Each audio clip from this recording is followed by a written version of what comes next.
Alright guys, welcome back to Ryan Reads. We are in our manor and we are continuing our books that we can read. So we are going to read the Argonian account, book number 3 by Wagrin Yarth. Decamus Scotti was supposed to be in Gideon, a thoroughly imperialized city in southern Black Marsh, arranging business dealings to improve commerce in the province on behalf of Lord Vaynek's building commission and its clients. Instead, he was in a half-submerged, rotten little village called Hixenog, where he knew no one, except for a drug smuggler named Chero Gemulus.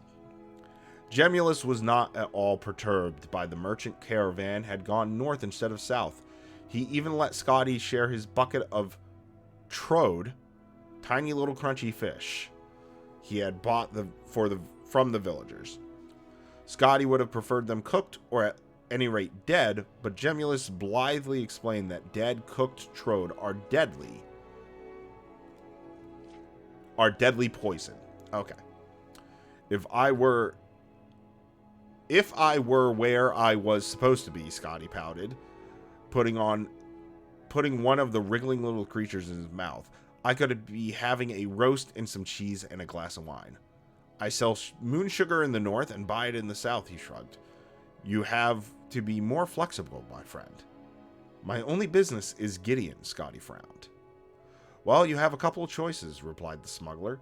You could just stay here. Most villages in Argonia don't stay put for very long, and there's a good chance Hixenog will drift right down to the gates of Gideon. Might take you a month or two. Probably the easiest way. That put me far behind schedule. Next option, you could join up with the caravan again, said Gemulus.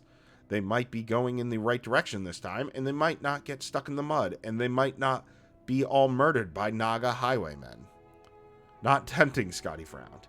Any other ideas? Ride the routes, the Underground Express, Gemulus grinned. Follow me.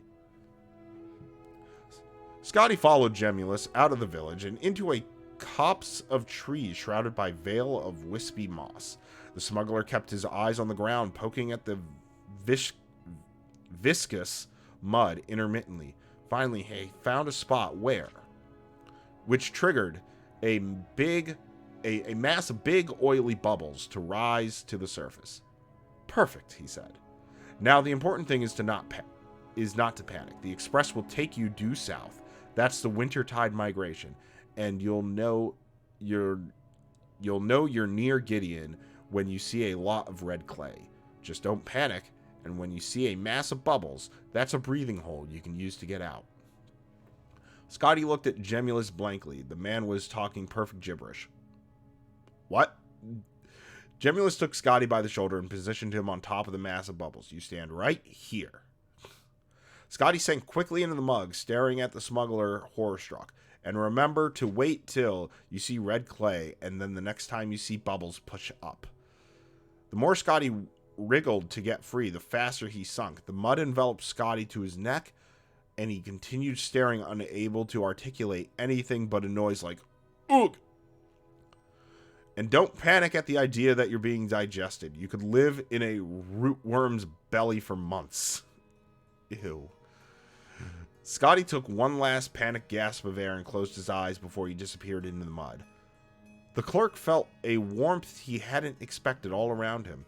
When he opened his eyes, he found that he was entirely surrounded by a translucent glue and was traveling rapidly southward, gliding through the mud as if it were air, skipping along an intricate network of roots. Scotti felt confusion and euphoria in equal measures, madly rushing forward through an alien environment of darkness, spinning around and over the thick, fibrous tentacles of the trees. It was as if he were high in the sky at midnight, not deep beneath the swamp in the Underground Express.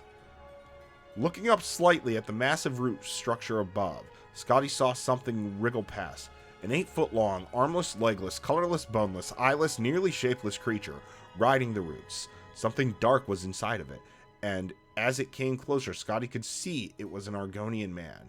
He waved, and the disgusted creature the Argonian was in flattened slightly and rushed forward. Gemulous words began to reappear in Scotty's mind at this sight. The wintertide migration, airhole, you're being digested. These were the phrases that danced around as if trying to find some place to live in a brain which was highly resistant to them coming in. But there was no other way to look at the situation. Scotty had gone from eating living fish to being eaten alive as a way of transport. He was in one of those worms. Scotty made an executive decision to faint. He awoke in stages, having a beautiful dream of being held in a woman's warm embrace. Smiling and opening his eyes, the reality of where he really was rushed over him. The creature was still rushing forward, madly, blindly forward, gliding over roots, but it was no longer like a flight through the night sky.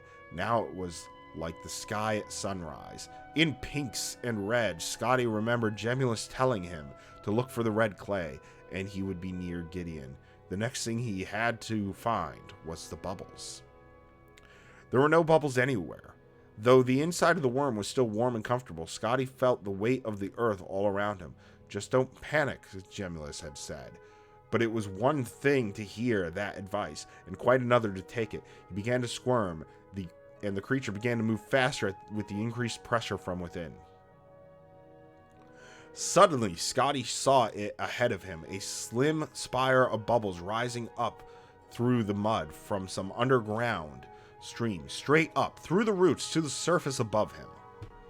The moment the rootworm went through it, Scotty pushed with all his might upward, bursting through the creature's thin skin. The bubbles pushed Scotty up quickly, and before he could blink, he was popping out of the red, slushy mud. Two gray Argonians were standing under a tree nearby, holding a net. They looked in Scotty's direction with polite curiosity. In their net, Scotty noticed, were several squirming, furry, rat-like creatures. While he addressed them, another fell out of the tree. Though Scotty had not been educated in this practice, he recognized fishing when he saw it. "Excuse me, lads," Scotty said jovially. "I was wondering if you'd point me in the direction of Gideon." The Argonians introduced themselves as Drawing Flame and Furl of Flesh Leaves, and looked at one another, puzzling over the question. "Who you seek?" asked Furl of Flesh Leaves. "I believe his name is," said Scotty, trying to remember the contents of his long-gone file of Black Marsh contacts in Gideon. "Archean Rightfoot Rock?" Drawing Flame nodded. "For 5 gold, show you way. Just east is plantation east of Gideon." Very nice. Scotty thought that the best business he had heard of in 2 days, and handed Drawing Flames the 5 septims. The Argonians led Scotty into a muddy ribbon of road that passed through the reeds and soon revealed the bright blue expanse of Topol Bay far to the west. Scotty looked around at the magnificent walled estates, where bright crimson blossoms sprang forth from the very dirt of the walls, and surprised himself by thinking, "This is very pretty." The road ran parallel to a fast-moving stream running eastward from Topol Bay. It was called the Oncobra Bay, or the Oncobra River, he was told. It ran deep in a black marsh to the very dark heart of the province. Peeking past the gates to the plantations east of Gideon, Scotty saw the few of the fields were tended. Most had rotten corpse from harvest past, still clinging to wilted vines, orchards of desolate, leafless trees. The Argonian serfs who worked the fields were thin, weak, and near death, more like haunting spirits than creatures of life and reason. 2 hours later, as the three continued their trudge east, the estates were still impressive, at least from a distance. The road was still solid, if weedy, but Scotty was irritated, horrified by the field workers and the agricultural state, and no longer charitable towards the area. How much further?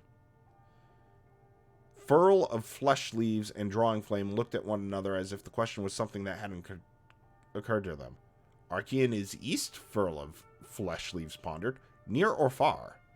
Drawing Flame shrugged non-committally and said to Scotty, "For 5 gold, show you way. Just east is plantation. Very nice." "You don't have any idea, do you?" Scotty cried. Why couldn't you tell me that in the first place when I might have asked somebody?